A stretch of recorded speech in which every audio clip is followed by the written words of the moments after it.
Hello and welcome to this video, and this video is going to be called The Value of Complexity. Okay, I just saw yesterday Rick Beato's interview with Ted Bozzio, where he talks about sort of music history and he gets into the state of the music industry at the moment. Very, very interesting, very eye-opening. And I suggest you go over and watch that right now. And so I've been going down a Ted Bozzio rabbit hole over the last night and this morning, and it's been really interesting.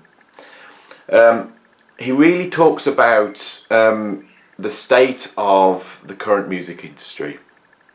He really critiques certain ideas that technology has somehow ruined it for musicians, you know, that culturally there's been changes that have meant people aren't as interested in music as they were.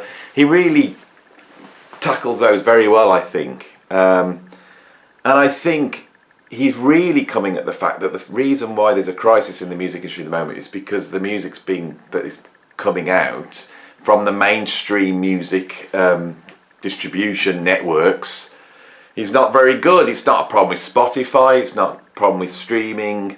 All those things play a part, but it comes down to a basic cultural shift within the music industry where we, as an industry, have forgotten the value of great music. We're not going to great musicians and composers anymore to create music, and he does a very good job in showing in parallel media outlets, in film and television and in other areas like this, they haven't done this. He says some really interesting stuff about content. Now, this has fired a lot of thoughts in my mind. So I wanted to give Ted Bozzio the credit for sort of inspiring this video, but I want to go off on my own tangent with this.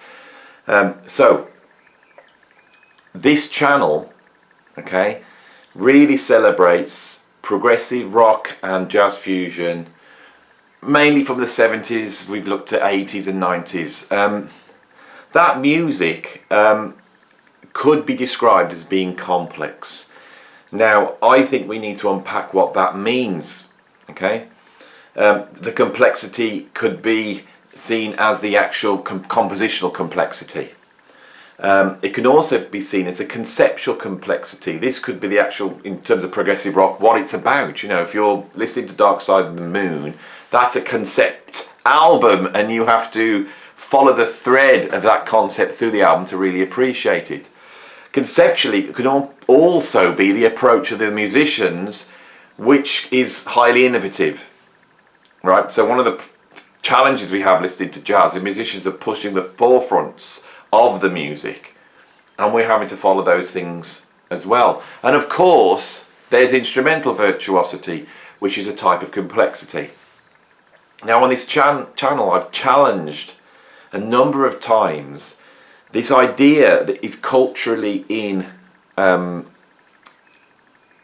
environment, that complexity is somehow a bad thing, that it is either showing off or it's pretentious, and that it shouldn't exist in rock and roll. Now, I think there are merits to that. I think just hollow displays of virtuosity have no artistic place whatsoever. I also think that the idea that the classical model, the classical aesthetic model of worth needs to be challenged. So I do think that there is a value in the simplicity of, say, the blues. But I would also argue that actually, if you go back to those original blues artists like, you know, Robert Johnson and Charlie Patton, that music is incredibly complex, but it's complex in a different way. And I think one of the gifts of jazz and blues is to redefine complexity. That what jazz and blues did was create an alternative musical complexity that was equal and maybe even beyond, in terms of expressiveness, the aesthetic qualities of classical music. Definitely an alternative.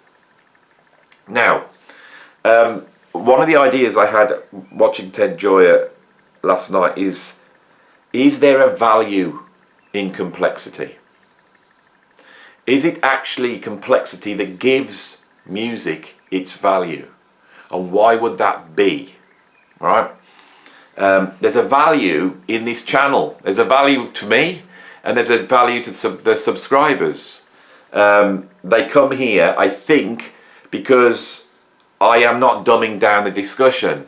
I'm going deep into this, and I'm exploring these ideas of complexity. But also, I'm very aware that when someone comes to this channel, and their interest is piqued, and then they look on the amount of videos I've done, there's 200 videos there exploring this area. It's like it's going to take you a long time to get through my videos. It is extremely complex. There's deliberate threads that go through my videos. There's conceptual continuity within my videos. There's certain things and themes, ideas, concepts that I'm coming back to over and over again. There's also often unconscious subliminal conceptual continuity, complex continuity. Some of you may be aware, as I talk about conceptual continuity here, right? To my right, is it? Is that my right? That's my right. Yeah. We have this man stuck in the background, who also represents a sort of complexity and a conceptual continuity. In fact, often when I start to do these videos, I will place things in the background of the video which relate in some way, right, to what I'm talking about, or relates to the overall concept of what this channel is about, the things I go back to over and over again. I was chatting to a friend of mine the other day, and we were talking about certain things, and I said, well, actually, if you go and check my videos on YouTube out and zoom into the background, you'll see certain books there, and they relate to certain things. That sort of complexity, I think, when somebody meets that, what they do is, once their interest is piqued, right, they go, oh, I'm going to have to spend time with this. This isn't just something that's going to come and go and I've just clicked onto it. Oh, my interest is piqued by this. My interest is piqued by the complexity. Right? And the complexity has a value that simplicity doesn't have. Okay? And when you meet that sort of complexity, you think, I'm going to have to explore this more. I'm going to have to spend time with this. When I was very young, and I first got interested in music, I was searching for something. And I was searching for an experience that I'd got from music.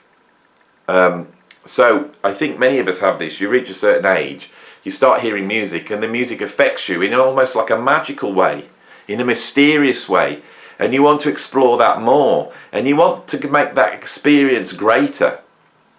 So I've talked on this channel about, heavy metal being a gateway to jazz for many people of my age, which it wasn't when an older generation came to jazz. But for my generation, many of us came to jazz through heavy metal.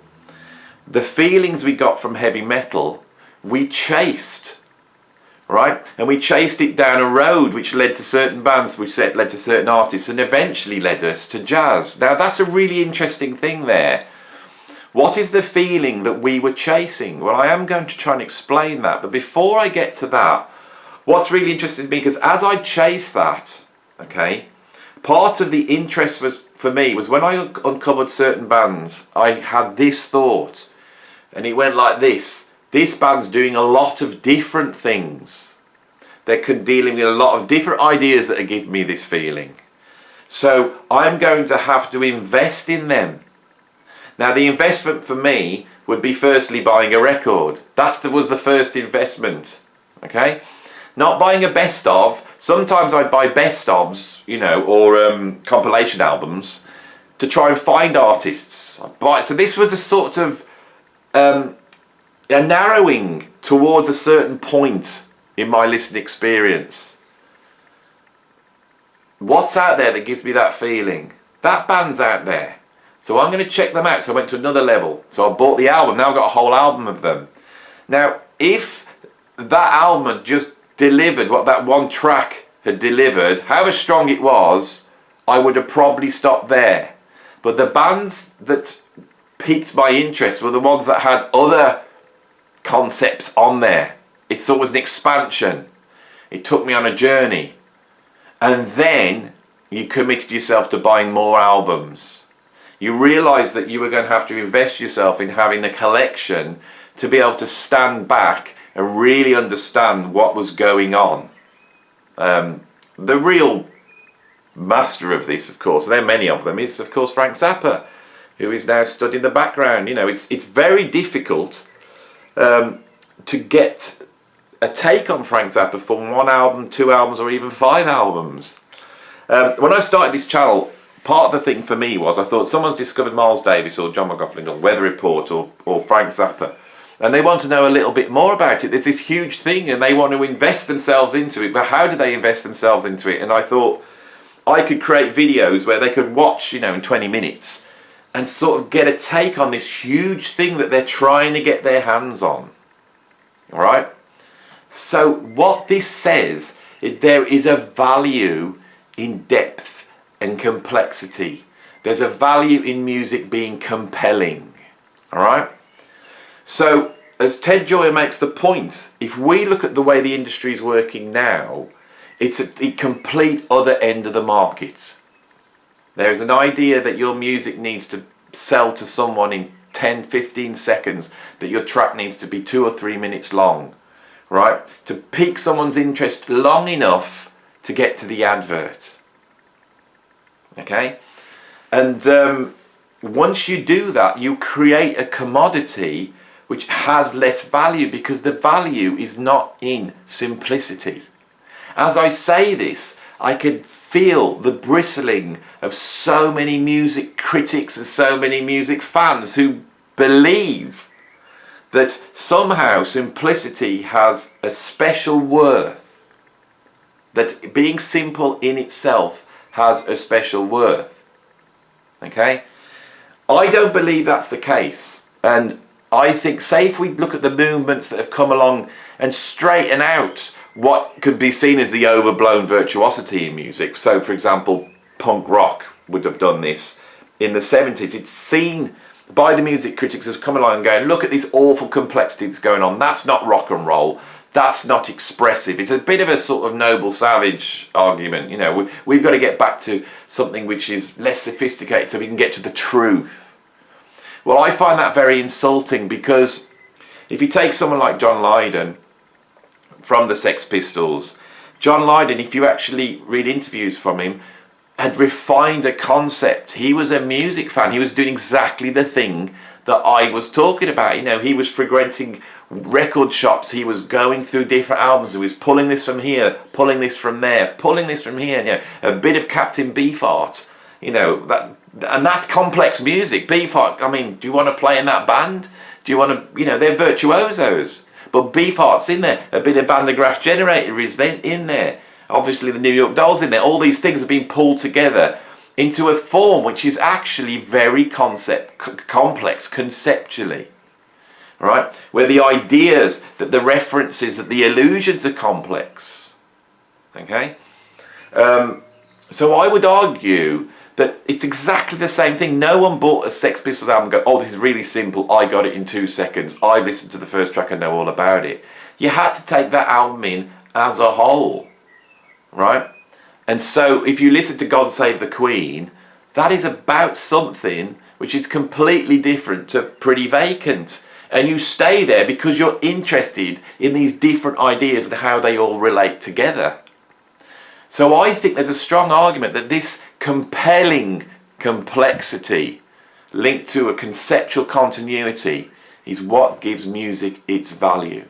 Now I'm going to spend the last 5 minutes of this video trying to explain from my point of view what I think that is, because watching the Ted Joyer videos I thought I might have a little jigsaw piece I can put into the mix here. I think if you go through one of the conceptual continuities of this site, that music basically, as all art does, is provide the balance between emotionalism and hedonism and perfectionism, or the grid, rationalism. That those two things have to be balanced, and the way human beings do that is through art. And when they do that well, we appreciate that and we think it's beautiful. This balancing has to change with culture, because culture has different values that emerge because of the way history develops. And so art is continually rebalancing these two aspects. Okay? And these aspects can be seen in a number of different ways. And great art can be seen as a very good balance between these two things. And often, when it's done very, very well by true geniuses like Michelangelo or Bach or Louis Armstrong, that stays as a touchstone for human history that we can always go back to. Now, what is actually going on when you're balancing those two things? Well, I've always felt that emotionalism and hedonism, that relates to now. It relates to being in the moment. Okay? Hedonism is doing what you want right at this moment in time. And this we could see as being on this plane. It's a spatial plane. Right? The grid, the Platonic ideas of sort of perfectionism really exist within a time space. They refer to the past and they look towards the future. Okay? I think one of the things that music can do very, very well is to put us in a perfect balance spot between those two places. Music is time-based. It's not like painting. Painting does have a time aspect to it, but it's not as inherently defined as music is. So the time space is all there. Anyone who's a musician knows that we're fundamentally dealing with time. We're decorating time, right? The spatial aspect is the wobbling of the air molecules, right? Which is a concept I've got from Mr. Zappa, whoever he is. There he is. There's a balance inherent in the music when it's created. When we listen to music, if we focus on music, it puts our brain into a point where we are exactly surfing that moment that we are in. We are aware of what's gone behind, because that's what great music does. We're aware that we're going towards something in the future. Right? I can remember reading a book on meditation. And meditation seemed, as the book said, to be trying to quiet the mind. So they quiet the mind, the voices from the past, which are trying to tell us what's going to happen in the future. We're going to try and quiet those, and we need to be in the now. And the way that we get into now is by focusing our attention into the now. Right? Music does this. But the thing is, this book said, was really interesting, it said the music that's associated with meditation, which is all very droney music and not much happening, does not aid meditation. Somebody who is really focused on Bach and is really riding the counterpoint as it winds its way through that tune, or someone who's listening to Charlie Parker and they're following note for note in real time the way he's weaving his way through that song structure and the brilliance and genius with which he does that, that person is focused in the moment. The complexity in music actually roots us into a psychological space which is a very, very enjoyable and very, very useful for our psychology. And I think that is where the value of complexity is. And this is the idea that's been dumbed down. This is the thing that nobody wants to admit to in the present music culture, especially at the high level, big business and all that. They don't want to take that in board. But the very thing they're dealing in is music. And when music works, it's doing that. And people, right, if they don't know about it, will not go looking for it. But if they can discover it, they will then go down that journey, where they will need to explore stuff, which means they will need to own the commodities to do that. They will be willing to pay to do that, because they will need to spend time with it. The same way that someone will pay for a subscription you know, to a channel because they're watching an 18-part TV series, and they all go, right, I'm willing to do that because there's a complexity there that I want to buy into and stay with. We don't have that in music anymore. And right at the bottom, when musicians are trying to break themselves, and there's millions of musicians making very complex music, that is not happening. I personally, if you go over to my Bandcamp, which nobody listens to, you will find that I'm very interested in long-form compositions, very complex compositions that go on for about half an hour. And the only way you can appreciate them fully is to sit there and focus on them, right? This is a complete anathema to the streaming culture that we live in right now. But I've done this for many years because I think it has a worth. It's not my virtuosity that is the worth of these tunes. The worth is in the story that they tell, that you need to sit down and follow it through from beginning to end, and then it takes you on a journey, right? So that is my take on these ideas, and I hope you enjoyed it. If you like and subscribe and all that stuff, and I'll see you on the next video. Thanks.